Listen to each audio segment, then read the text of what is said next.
The Loch Ness Monster is Scotland's most famous cryptid, with some arguing that it's one of the most cited cryptids ever.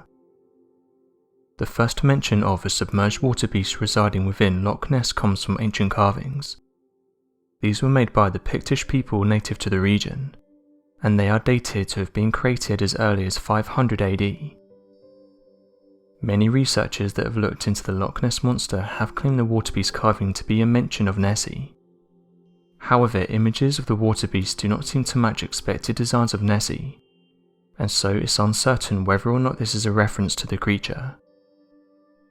The Pictish waterbeast carvings are known to account for around 40% of all Pictish carvings, signifying great importance or emotional surrounding the existence of the creature residing within the area of Loch Ness. In recent times, however, people have managed to photograph the alleged waterbeast, and one of the clearest images of Nessie has just made its way online. The photograph was taken by Mr. Steve Chalice. While visiting the loch, he took this photograph. However, it's important to note that Steve himself is skeptical of the image, and suggests that instead of it being the Loch Ness Monster, it may actually be a native fish to the loch. When he posted the image to groups on Facebook though, some suggested that it may have been the beast itself. We can see a large hump rising out of the water, being grey and pinkish in colour. This does match the description given by those that have allegedly seen the monster. Whatever it is, it appears to be large, being big enough to raise its body out of the water. Some noted that the creature must be big, as it was also leaving a wake behind it. One person said that they think this is the real deal, and is not any local wildlife that's commonly seen in the loch. They said that they've visited Loch Ness many times during their life, and that they've only seen the creature once. They described it as having a large bulky body and being grey in colour. They said the creature rose out of the water for around 15 seconds, before making its way back into the depths. They estimated that its back alone was at least 10 to 15 feet in length. Mr. Callis is interested in hearing your theories. So what do you make of this photograph, and do you think it's the Loch Ness Monster? The first recorded direct encounter with a waterbeast entity residing within Loch Ness is that of the account of St. Columbia. St. Columbia describes scaring off the waterbeast while visiting the region. As a man was being buried by the waterbeast then attacked. Thereafter, the saint scared the waterbeast away. Here's an exact quote taken from the account of St. Columbia found in Book 2, on his miraculous powers. On another occasion also, when the blessed man was living for some days in the province of Pictish, he was obliged to cross the river Nessa, and when he reached the bank of the river, he saw some of the inhabitants burying an unfortunate man, who, according to the account of those that were burying him, was a short time before seized as he was swimming, and bitten most severely by a monster that lived in the water. His wrenched body though was too late, taken out with a hook by those who came to his assistance in a boat. Though the information in this account is not conclusive with physical descriptions matching Nessie, it's within the same area of modern day sightings and could be the same species. The first known modern recorded encounter with the Loch Ness Monster was made sometime during the year of 1871 or 1872.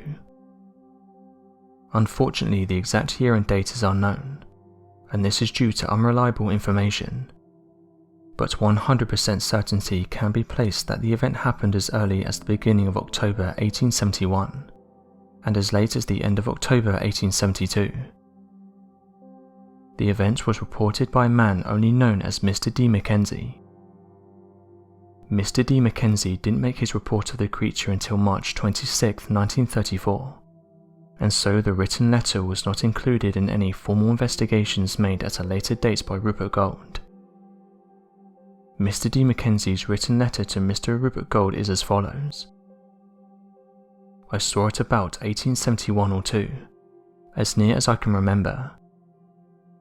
I was on the rock above Appariacan, taking home bracken in October, when I saw what I took to be a log of wood coming across the loch from Eldorey side. The water was very calm at the time. I expected it to go down the loch towards the river.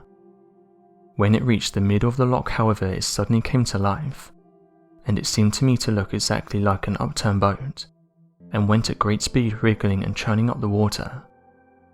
This was in the direction of the castle. It was around 12 o'clock on a grand sunny day, so it was impossible for me to be mistaken. It was an animal of some sort, and I've told this story to my friends long before the present monster became famous. Although this description fits the average description of Nessie, it was not the first description of the creature made to public awareness. Due to Mr. D. Mackenzie's late report, his claim is viewed as one of the newer reports following the year of 1933, the earliest year for which reports of the Loch Ness Monster were made, and is not considered credible or reliable information as it could have been swayed by public awareness of the creature, since the large amount of time since its claimed sighting and the written report. No attempt was made by Rupert Gold to investigate whether other individuals would back up the claims of Mr. D. Mackenzie, so no further information could be gathered from the report.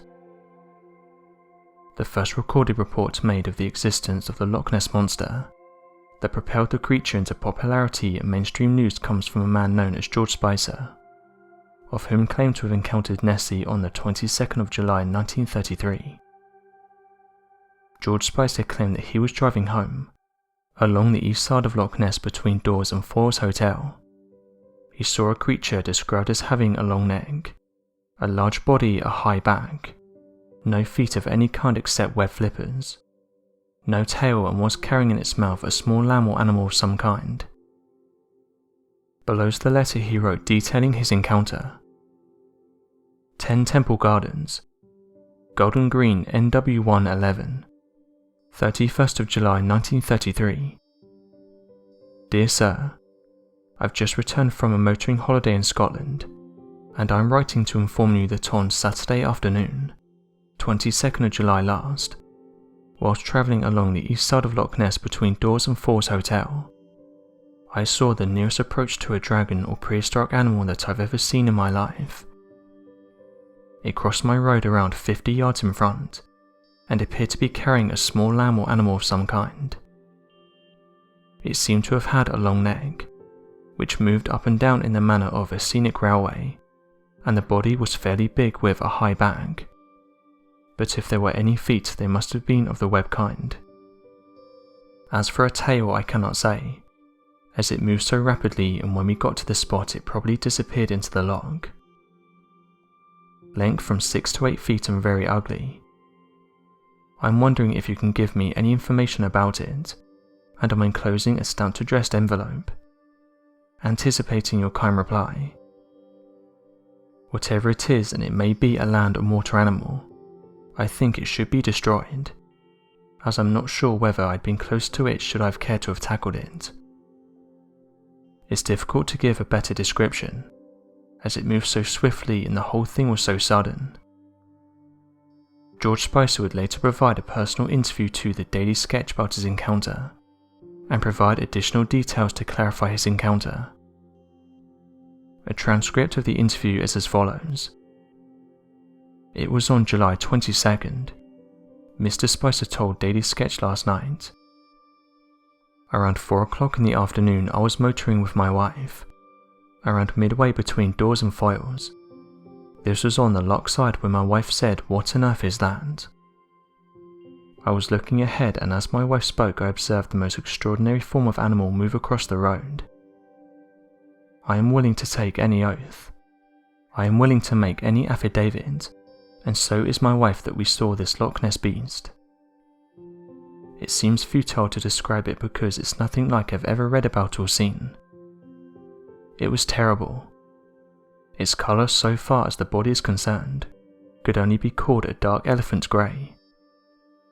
Its movement must have been rapid, although to us it seemed cumbrous because of its bulk. It had come out of the bracken on the hillside. I saw no tail, nor did I notice any mouth on what I took to be the head of the creature.